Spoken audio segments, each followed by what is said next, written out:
Vamos abrir as nossas Bíblias em 1 Coríntios 10, a partir do verso 25.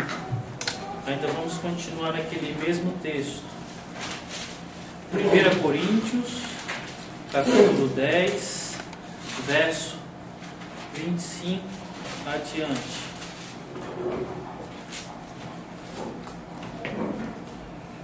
Tudo o que se vende no mercado, comei-o sem levantar dúvidas por motivo de consciência, pois a terra e tudo o que ela contém pertencem ao Senhor. Se algum gentil vos convidar e aceitardes o convite, comei de tudo o que vos for oferecido, sem suscitar questões por motivo de consciência. Mas se alguém vos disser, isto foi imolado aos ídolos, não comais, em atenção quem vos chamou a atenção e por respeito à consciência. Digo a consciência dele, não a vossa. Porque a minha liberdade haveria de ser julgada por outra consciência? Se tomo um alimento dando graças, por que seria eu censurado por causa de alguma coisa pela qual dou graças? Portanto, quer comais, quer bebais, quer façais qualquer outra coisa, fazei tudo para a glória de Deus. Não vos torneis ocasião de escândalo, nem para os judeus, nem para os gregos, nem para a igreja de Deus, assim como eu mesmo me esforço por agradar a todos em todas as coisas, não procurando os meus interesses pessoais, mas os do maior número, a fim de que sejam salvos. Sede meus imitadores, como eu mesmo o sou de Cristo. Evangelho do Senhor. Graças a Deus. Senhor, obrigado pela oportunidade de podermos, Senhor, mais uma vez, ouvir as Tuas instruções. Obrigado pela graça da qual todos nós somos imerecedores. Obrigado pela Tua misericórdia. Obrigado pelos Teus ensinamentos. Abre os nossos corações, Senhor, para que possamos receber a Tua palavra e que essa palavra possa produzir frutos para que nós possamos manifestar a Tua glória, Senhor, diante dos que não Te conhecem. Diante também, Pai, daqueles que Te conhecem, mas que necessitam aprender cada dia mais um mundo de informações. Que as nossas vidas, Senhor, se torne uma exemplificação da Tua palavra para a Tua glória, Senhor. Não para nossa honra, para nossa satisfação, para nossa grandeza, mas para a Tua glória. Por Cristo Jesus, nosso Senhor. Amém. Amém. Vamos sentar?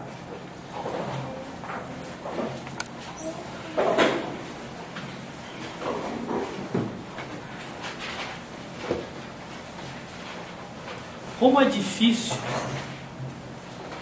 tratar de escândalo no século XXI.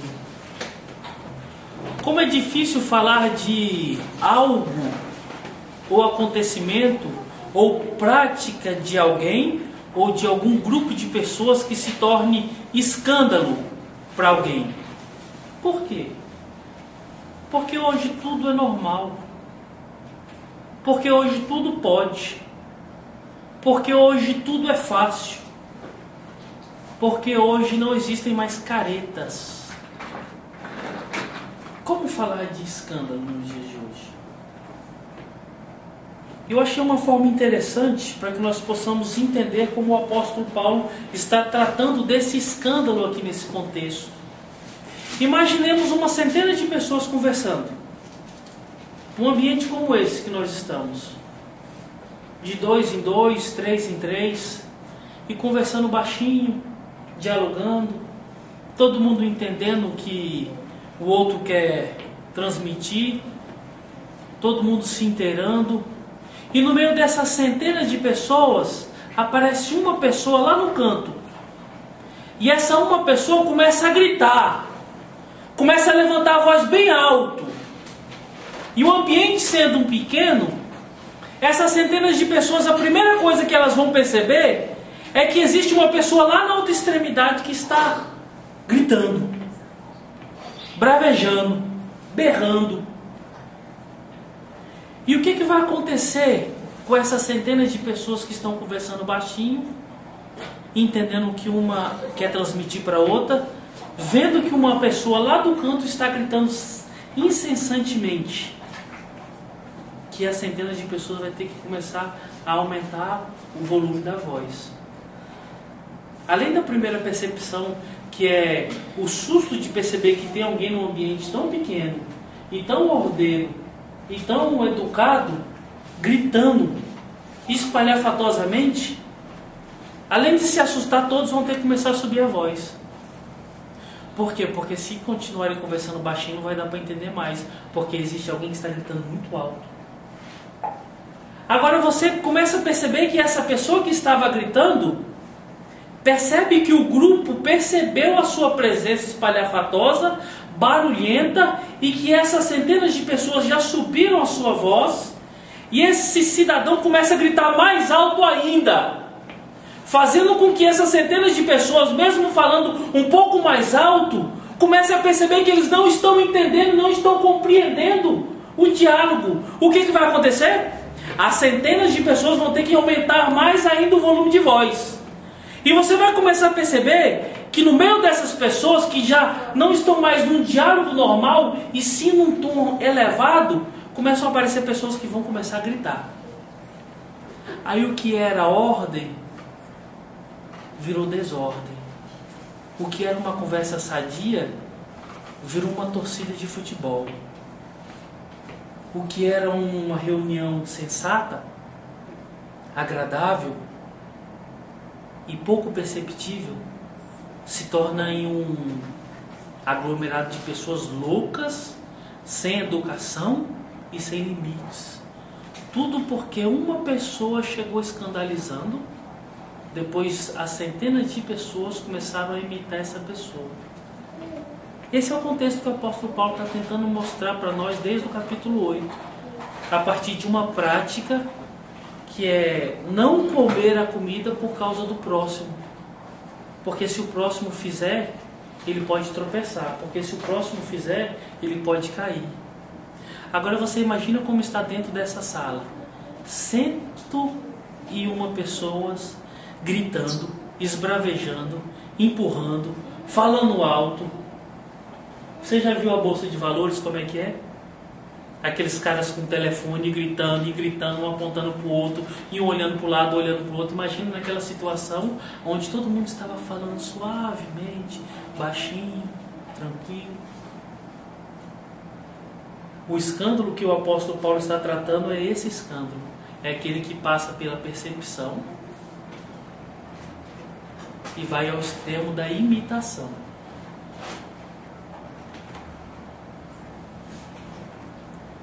E desde o capítulo 8, o apóstolo Paulo, como nós já vimos, instrui a igreja nessa interrogação de comer ou não comer carne. E esta instrução ele está levando a todos os momentos para que as pessoas sejam compreensivas umas com as outras, para que aqueles que são fracos de consciência, aqueles que são fracos na fé, não se escandalizem. E às vezes a gente se pergunta, puxa vida, mas para que tanto cuidado? Você já observou que quando nós notamos alguém fazendo alguma coisa errada, a primeira coisa que nós somos empurrados a fazer não é nos perguntarmos por que ele está fazendo, mas sim julgarmos a prática daquela pessoa? E a primeira coisa que nós vamos observar desde o capítulo 8 até aqui, no finalzinho do capítulo 10, é que as pessoas que estavam ali na igreja de Coríntios tinham uma prática muito comum que nós temos nos dias de hoje, que é a observação pautada sobre o juízo. E o apóstolo Paulo está instruindo os irmãos para que não pratiquem tais atos, porque os fracos na fé vão olhar para aquelas pessoas que estão praticando aqueles atos, e nessa observação eles vão levantar juízos. E muitas das vezes o juízo que aquelas pessoas levantam não é um juízo correto. não é um juízo semelhante ao juízo de Deus, que é centrado na honestidade, que é centrado na justiça divina, que é centrado naquilo que não tende nem para um lado e nem para o outro, porque nós somos falhos e cheios de vicissitudes nas nossas vidas, ao ponto que quando nós observamos algo que é praticado por alguma pessoa, e quando assim fazemos juízo, o nosso juízo é segundo a concepção humana, o juízo tendencioso aos erros, o juízo tendencioso às injustiças. E o apóstolo Paulo trata do início ao fim dizendo o seguinte: olha, você está sendo visto, você está sendo observado. Não faça por questão de consciência. E o que acontece nos nossos dias hoje em relação à observação pautada sobre juízo? Como nós tratamos isso nos dias de hoje? Caramba, você já observou como as pessoas hoje são juízes? Principalmente as pessoas que estão dentro da igreja. A pessoa vem com uma roupa diferente, nós olhamos e já julgamos. A pessoa pintou o cabelo de outra cor, nós olhamos e julgamos.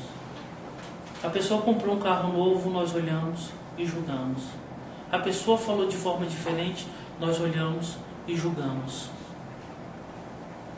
A pessoa orou por um tempo que se prolonga às demais pessoas, as pessoas olham e julgam.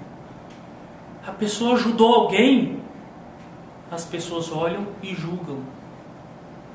Como nós devemos nos portar nos dias de hoje em relação ao juízo das pessoas?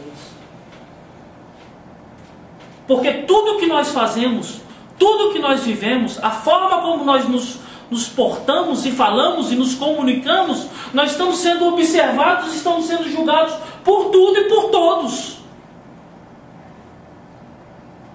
Quando o apóstolo Paulo entra nesse verso, que é o verso 29, que é o verso 32, dizendo o seguinte: não vos torneis ocasião de escândalo, nem para judeus, nem para os gregos, nem para a igreja de Deus. Ele está respondendo a priori aquelas duas questões que começam no verso 29, onde vai tratar da consciência. Porque a resposta dele é o seguinte: não se torne ocasião de escândalo para essas pessoas. Porque vocês são fortes na fé, vocês têm consciência, mas essas pessoas, quando olham para vocês, a primeira coisa que elas fazem, elas olham e julgam. E nós temos que tomar dois cuidados em relação a isso. Porque o juízo dessas pessoas, a priori, é observar pessoas que estão praticando e estão comendo em meio a pagãos, em rituais pagãos, participando e sentando na mesa de pagãos, e para eles aquilo é um absurdo, aquilo é um escândalo. Aquilo é uma prática totalmente depreciativa para quem é cristão. Aquilo é uma atitude que é totalmente vexatória, vergonhosa e inaceitável para aqueles que professam uma fé cristã. Mas o apóstolo Paulo segue o texto dizendo o seguinte: isso não é nada. Olha, participar disso você não está pecando. Olha, comer essa carne você não está pecando. Por quê? Porque essa reunião não é nada. Esse Deus não é nada. Essa comida não é nada. Deus é tudo. Mas uma coisa ele está chamando a atenção: as pessoas estão olhando para você e estão te julgando. E nós temos que tomar cuidado como as pessoas nos julgam. Por quê? Porque nós podemos induzir as pessoas a nos julgarem de forma errada. Porque são pessoas que são fracas na fé. São pessoas pouco instruídas na palavra de Deus. De uma consciência débil. Aí tem muita gente que fala assim: puxa vida, mas eu tenho que dar satisfação de tudo que eu faço? Eu tenho que dar satisfação de todos os passos que eu vou dar? Puxa, minha vida, ela tem que ser totalmente minha, quando muito da minha família. Não, eu não aceito ninguém me julgar, eu não aceito ninguém olhar para mim, eu não aceito ninguém falar dos meus atos, eu não aceito ninguém olhar para as minhas práticas. Mas nós esquecemos que a Bíblia ensina que a nossa vida deve ser uma carta aberta para todos, para que todos possam ler. Nós esquecemos que nós vivemos para a glória de Deus, e quando vivemos para a glória de Deus, é para que as pessoas olhem e reconheçam que Deus habita em nós. Habita em nós não pelas palavras bonitas ou pela inteligência, mas por uma prática de vida ilibada. Por uma prática de vida, uma vida vivenciada, totalmente exemplificada pela Bíblia. E o interessante é que as pessoas não querem ser julgadas nos dias de hoje. As pessoas não querem ser observadas nos dias de hoje. Mas todo mundo quer subir em um altar e cantar muito bonito.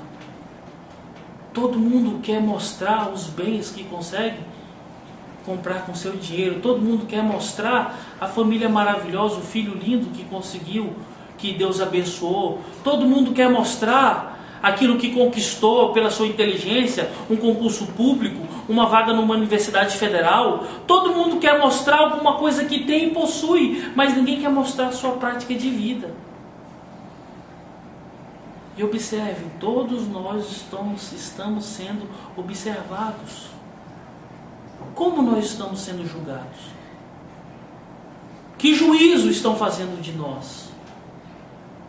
O que estão pensando de nós? O que estão falando ao nosso respeito?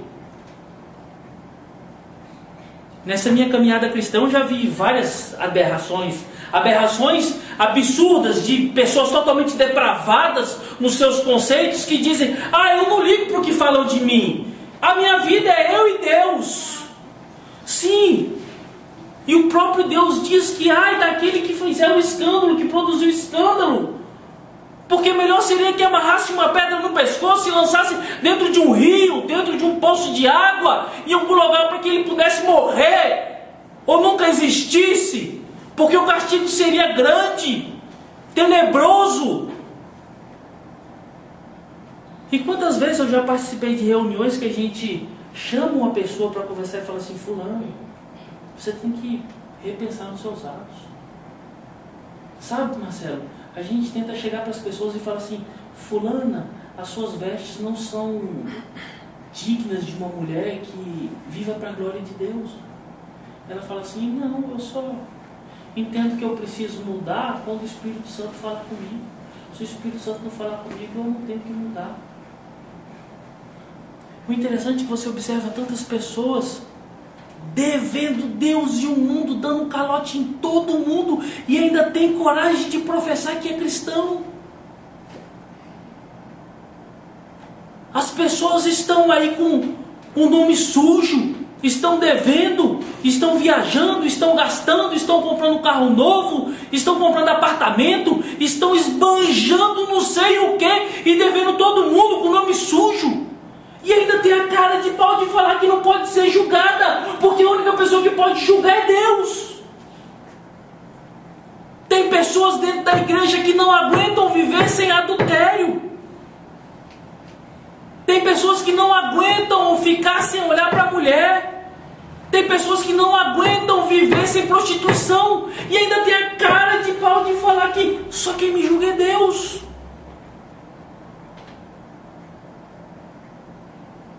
O apóstolo Paulo está trabalhando sobre observação e juízo.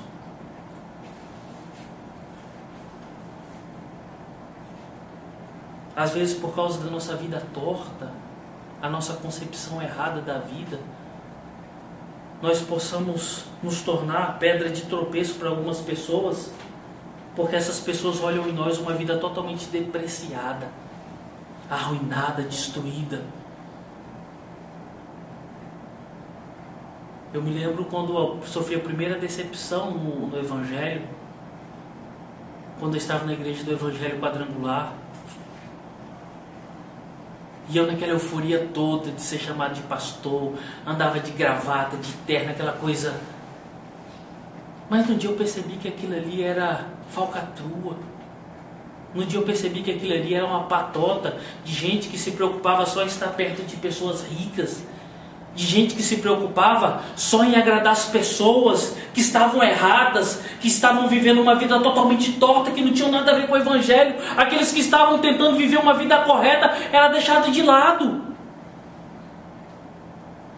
Foi a primeira vez que eu pude olhar e perceber que o meu juízo dos sacerdotes que se diziam homens de Deus era um juízo que me levava a uma condição de abandono, de um sonho, de querer ser um sacerdote.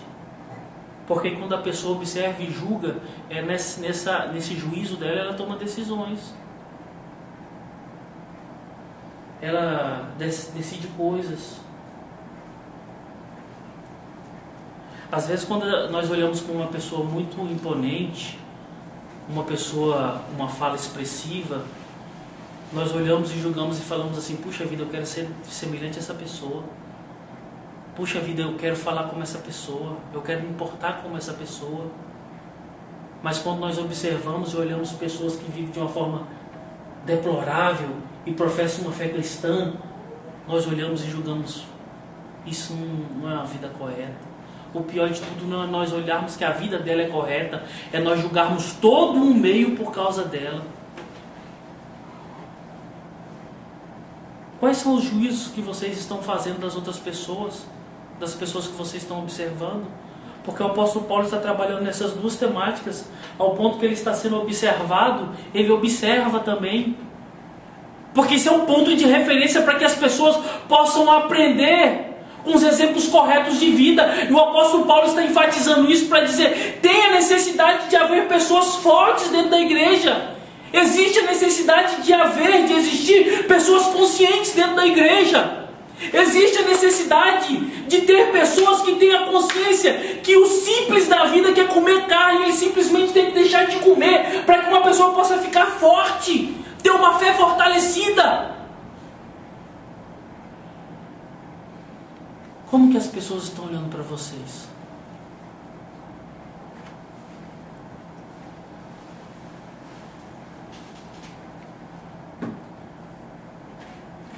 Quando eu adentrei na igreja do Evangelho Quadrangular, a prática ali é a prática da prosperidade. Ali é uma máquina que gera dinheiro. Prosperidade em cima de prosperidade, prosperidade em cima de prosperidade. E nós que somos chamados para a obra, nós observamos e ficávamos olhando aquelas pessoas, e a notícia era a seguinte: pastor fulano de tal fez campanha na igreja tal, e nessa campanha que ele fez de 3 dias, ele arrecadou 200 mil reais. Você falava: puxa vida, que homem de Deus, rapaz, Deus está prosperando a vida desse cara. Pastor fulano de tal, com uma só petição, ele conseguiu arrancar 50 mil reais. Sabe, nós ficávamos ali eufóricos. E é o que a gente observa no aconselhamento que Paulo faz a essa igreja, é o seguinte, para aqueles que são fortes na fé: olha, não pratique tais coisas, porque vão ter pessoas que vão olhar para vocês praticando tais atos e vão querer praticar também. Só que ele não tem uma consciência fortalecida na fé para praticar o que você pratica, que é simplesmente comer carne. E quando ele for comer carne também, isso para ele vai ser um pecado tenebroso. Isso para ele vai ser terrível. E o que vai acontecer? Ele vai ficar com a consciência de pecado o tempo todo. Ele vai viver em pecado a partir daquele momento. Mas porque você pratica, ele quer te copiar, ele quer fazer o que você faz, só que ele não tem uma consciência estabelecida em Cristo para fazer isso. Por isso, não faça. E quando nós, inocentes, começamos a praticar tais atos, a gente começava a perceber que era muito bom ganhar dinheiro com as pessoas dando oferta.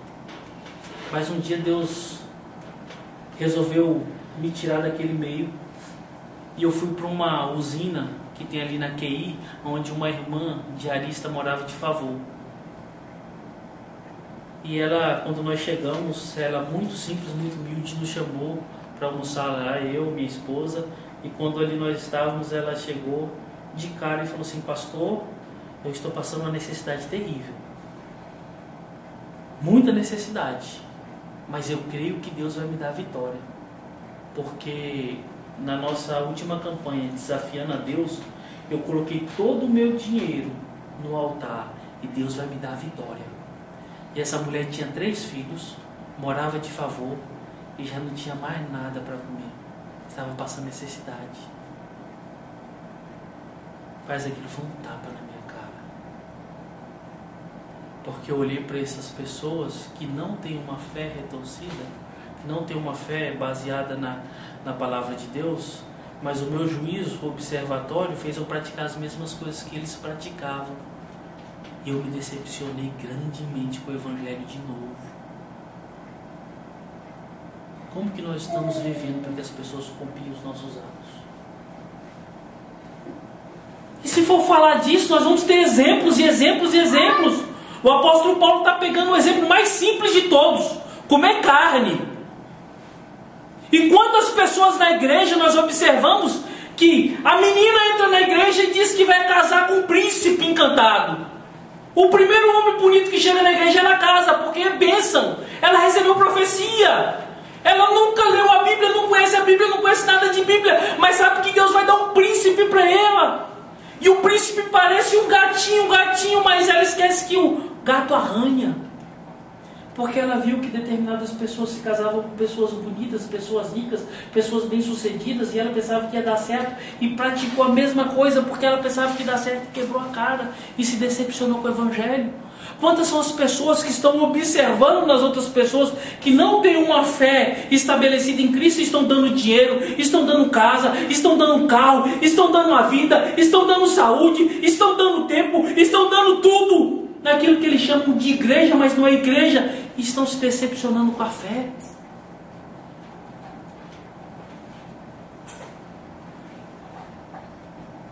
Como é que você está sendo visto pelas pessoas que estão do seu lado?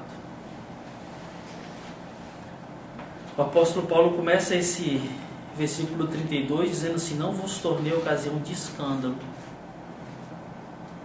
O que você está sendo para a igreja do Senhor? E como eu disse, ele só está dizendo aqui para a igreja em relação à carne. Uma coisa tão simples, tão banal. Carne. Como nós estamos nos portando? E aqui tem a última observação que o apóstolo Paulo trata de escândalo, que está relacionado aos gentios, aos que estão fora da igreja. Quantas são as pessoas que estão depreciando a nossa fé pelas nossas práticas? Teve uma vez numa palestra do professor Augusto Nicodemos, que ele sendo questionado por alguns alunos, ele disse o seguinte: irmãos, as pessoas já nos acham loucos por causa disso daqui, por causa da cruz. Tá bom, porque a Bíblia fala que nós devemos ser considerados loucos por causa da mensagem da cruz. Agora, sermos considerados loucos porque entramos na igreja e começamos a falar balá, balá, balá, balá. Sermos considerados loucos porque nós estamos entrando na igreja parecendo um terreno de macumba, rodando de um lado para o outro. Parecendo loucos porque a nossa vida nós estamos nos pautando por profecia, por palavra de qualquer desequilibrado, de qualquer desequilibrada, parecendo louco, chamando os doentes, os enfermos, os mortos para entrar na igreja, como se a igreja fosse um local, um hospital, fosse um local onde ressuscitasse mortos, como se a igreja fosse um local onde operasse as pessoas simplesmente pelo poder da palavra. Sermos considerados loucos, como se a igreja fosse um banco, como se a igreja fosse uma lojinha que abre aí na esquina, no centro de Taguatinga, um empréstimo. Não, basta a loucura do Evangelho, basta a loucura da cruz, basta a loucura da palavra de Deus. Mas as pessoas olham para a gente e falam assim: loucos, não por causa da cruz, mas porque nós estamos levando carros novos para a igreja e dizendo que Deus nos deu.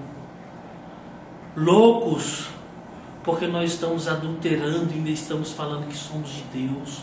Loucos porque estamos pautando a nossa união, os nossos casamentos, os nossos relacionamentos em profecias de retardados. Loucos porque nós estamos querendo curar todo mundo. sendo que nem nós próprios estamos curados. Sabe quando nós vamos ser considerados loucos pela loucura do Evangelho, pela loucura da cruz, pela loucura da palavra de Deus? Quando as nossas vidas estiverem sob a sombra da cruz. Quando eu conseguir ser esposo de uma só mulher, quando eu conseguir pagar as minhas dívidas, quando eu conseguir parar de mentir, quando eu conseguir parar de falar mal do meu irmão, quando eu conseguir ajudar as pessoas deliberadamente, sem querer nada em troca, quando nós formos considerados loucos por causa da palavra de Deus, vai ser quando nós conseguimos estabelecer a nossa família pautada na palavra do Senhor. Como? Amando, respeitando, cuidando, zelando, tratando, vivendo, se entregando, se doando.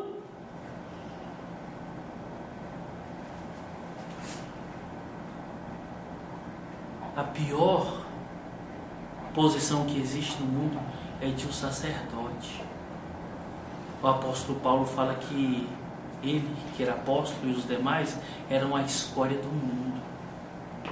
Sabe por que é a pior colocação? Sabe por quê, irmãos? Porque nós lembramos de vocês o tempo inteiro. Nós oramos por vocês, nós nos entregamos para vocês. Nós passamos a madrugada lendo aqui para que Deus possa esclarecer, elucidar, para que Ele possa falar com vocês. Nós visitamos, nós oramos, nós jejuamos, nós queremos mover o céu e terra para que um de vocês, para que alguma pessoa possa ser salva. E sabe o que acontece no final da vida? Nenhum de vocês lembram do seu sacerdote. Nenhum de vocês oram pelo seu sacerdote, pelo seu pastor. Nenhum de vocês tem coragem de estender a mão para quando nós estamos em dificuldade. Nenhum dos cristãos tem coragem de tirar dinheiro do bolso e falar assim: pastor, está aqui, fulano de tal está aqui, eu estou te ajudando.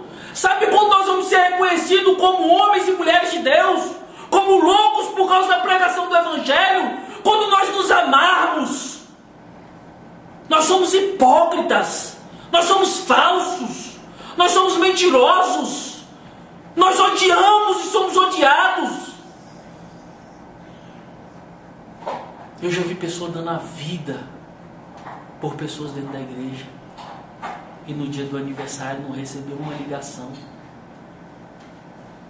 Será que é muito ou é pouco requerer isso? No dia do aniversário de alguém que orou por você, no dia do aniversário de alguém que colocou a mão na sua ferida, que te deu a mão para te carregar no momento difícil, que estendeu a mão para que você pudesse andar tranquilo, tranquila. Nem no dia do aniversário, uma ligação. Nem no momento de fome, de escuridão, porque não tinha dinheiro para pagar a luz, nem para pagar uma conta de luz, nós não prestamos. É por isso que os ímpios olham para nós e escarnecem a nossa fé. Isso não é fé, isso é um lixo. Uma fé que está pautada em oração de língua estranha. Uma fé que está pautada em poder, em coisas miraculosas, em magias, em roupa bonita. Como diz o Ayrton, vai pro diabo que carregue. Por isso que os ímpios falam que nós não prestamos. Por isso que quando nós chegamos diante das pessoas para falar de Deus, as pessoas falam assim: não fala de Deus para mim, eu odeio vocês. Não é porque nós somos o exemplo de santidade, de pessoas corretas, é porque nós somos o exemplo de hipocrisia na terra. E as pessoas estavam sendo instruídas por Paulo. Para quê? Para que ele pudesse ter cuidado com aquilo que ele praticava, para que a fé que eles professavam não fosse escarnecida. Como que os ímpios estão olhando para vocês, irmãos? Como vocês estão sendo vistos pelos ímpios? Como que a prática de vocês está sendo julgada pelos ímpios? Pelos que não são da igreja, pelos que não estão na igreja?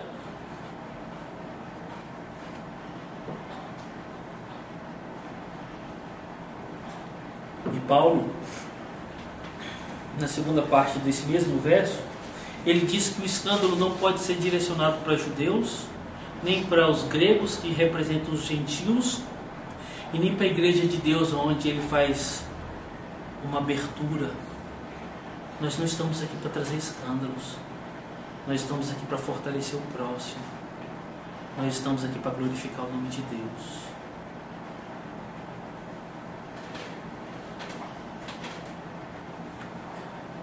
Aí Paulo vai a um extremo que para muitas pessoas é loucura.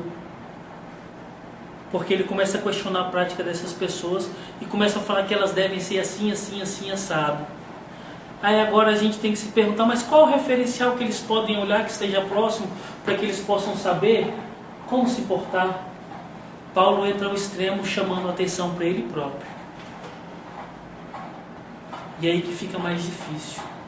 Será que você teria coragem de dar um sermão desse e colocar a sua imagem para que fosse referência para essas pessoas?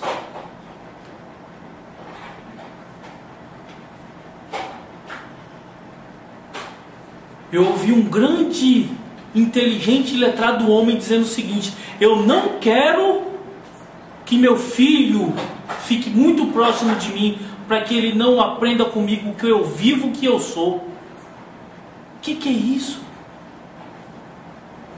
Que aberração é essa? Por outro lado, eu vi filhos de políticos que quando a Polícia Federal estava batendo na casa deles, aquelas crianças estavam alvoroçadas, querendo partir para cima da Polícia Federal, vendo o pai preso. O pai é um bandido, um ladrão, um assassino. Que referencial?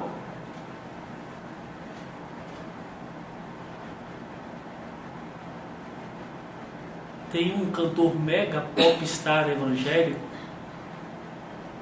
que teve a oportunidade de ser um referencial.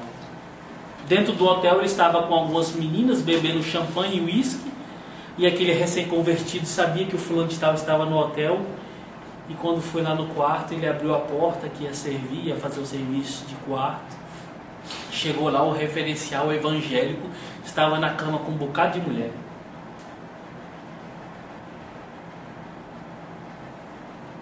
Qual é o referencial que nós estamos dando?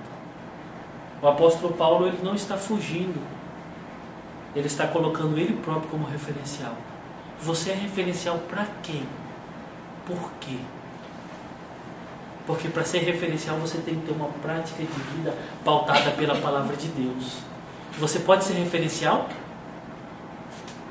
Seu filho pode olhar para você e falar assim: esse é meu pai, essa é minha mãe, essa é a pessoa que eu posso espelhar, essa é a pessoa que eu posso ter certeza que o que ela faz eu posso fazer porque está correto. Será que o teu irmão, a tua irmã pode falar isso? Será que os teus pais podem ter orgulho e podem imitar as práticas que você pratica todos os dias? Será que você pode ser referência para alguém aqui na terra? Será que você pode ser exemplo para alguém? Porque é muito fácil nós jogarmos a toalha e falar assim: não, mas não é assim, eu não preciso. Sim, você precisa. Porque do início ao fim, nós somos chamados para viver o Evangelho, testemunhar a graça de Cristo, testemunhar a salvação de Deus, testemunhar o que Deus fez na nossa vida, através do Evangelho, através da palavra de Deus, para que as pessoas olhem em nós e vejam a glória de Deus.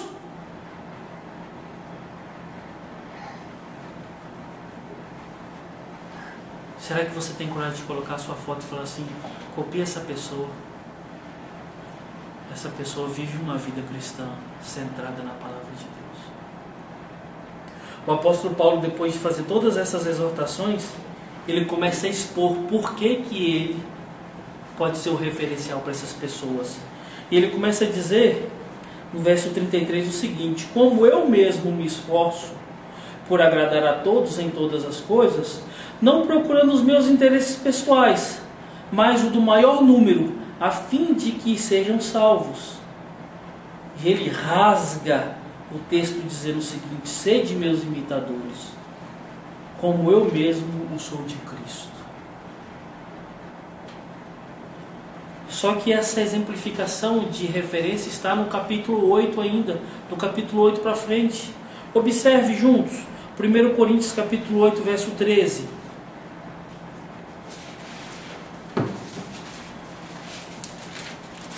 1 Coríntios, capítulo 8, verso 13. Eis porque se um alimento é ocasião de queda para o meu irmão, para sempre deixarei de comer carne, a fim de não causar a queda de meu irmão. Isso é Paulo falando dele próprio. 1 Coríntios capítulo 9, verso 1 e 2. Não sou porventura livre? Não sou apóstolo? Não vi Jesus, nosso Senhor? Não sois minha obra no Espírito? Não sois minha obra no Senhor? Ainda que para outros não seja apóstolo, para vós ao menos o sou, pois o selo de meu apostolado sois vós no Senhor. E aqui a gente observa que ele está tratando de uma questão que já vinha sendo debatida, que as pessoas não aceitavam o apostolado de Paulo. E ele, ao invés de praguejar, lutar, brigar, ele simplesmente continua trabalhando, calado, se dedicando para aquilo que ele foi chamado. Quantos de nós, quando somos questionados, nós queremos lutar, praguejar, brigar, atacar e mostrar que somos alguma coisa? E o apóstolo Paulo continua dizendo: eu sou o referencial. Me imitem, porque eu tento todos os dias viver o que Cristo viveu aqui na terra. 1 Coríntios capítulo 9, do verso 3 ao verso 18 é grande. Mas aqui Paulo começa a tratar de um ponto muito interessante. Ele diz o seguinte, que aqueles que vivem do Evangelho, que pregam o Evangelho, vivam do Evangelho. E ele começa a relembrar os sacerdotes do passado, que viviam dos sacrifícios do templo, e eles eram sustentados pelas pessoas. E ele começa a dizer o seguinte: eu vivo para isso, eu me dou para isso, eu vivo o Evangelho, eu prego o Evangelho, porque eu não poderia explorar o material de vocês, sendo que eu invisto o espiritual em vocês. E ele chega a concluir no finalzinho a Deus dizendo o seguinte: mas eu abro mão de todas essas coisas. Por quê? Porque eu não quero ser pesado para ninguém. É um referencial. Quantos de nós somos pesados para outras pessoas? Quantos de nós nos fazemos pesados para tantas pessoas? E Paulo, mostrando que tinha todo o direito de ser beneficiado, ele abria mão. 1 Coríntios capítulo 9, do verso 19 ao verso 17. O apóstolo Paulo fala que ele é tudo por todos. Se faz de sem lei, com lei, fraco, forte. E no final ele tem que se esmurrar a sua carne para não ser condenado. Sabe para quê? Para que o fraco, para que o forte, para que o sem lei, para que o com lei, para que todas as pessoas que estiveram próximas de Paulo vejam o testemunho verdadeiro de um cristianismo, de um cristão, e se convertam, se forem chamados para o Evangelho. Sabe, irmãos, as pessoas estão chegando próximas de você. Será que Deus está falando através de suas práticas de vida? Será que Deus está mostrando que você não é pesado, e esse não ser pesado é que você está tendo cuidado com a pessoa do seu lado? Será que Deus está falando e está mostrando para as pessoas que você é um referencial?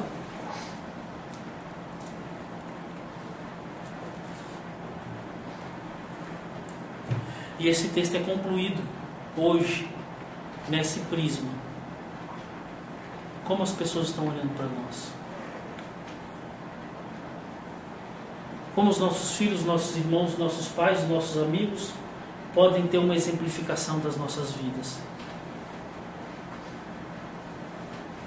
Que nós sejamos uma bênção do Senhor para todos que estão do nosso lado. Para que o Senhor tenha misericórdia de todos que estão chegando a nós. E que nós sejamos a palavra de Deus vivida no meio das pessoas. Amém? Vamos fechar os nossos olhos? Senhor, em nome de Jesus, tem misericórdia das nossas vidas, tem misericórdia dos teus filhos que estão dentro da igreja. Tem misericórdia, Senhor, daqueles que são teus, que estão fora da tua casa, daqueles a quem o Senhor vai alcançar. Tem misericórdia, Senhor, daqueles que são soberbos. Tem misericórdia, Senhor, daqueles que são fracos. Tem misericórdia, Senhor, daqueles que são fortes. E nos ajuda, Senhor, para que em tudo possamos glorificar o Teu nome. Para que não possamos, Senhor, trazer escândalo para a Tua casa. Ajuda-nos a sermos pessoas melhores para o reino de Deus. Ajuda-nos a sermos pessoas melhores para as nossas famílias, para a nossa sociedade, para que Tu sejas glorificado através da nossa vida. Em nome de Jesus. Amém.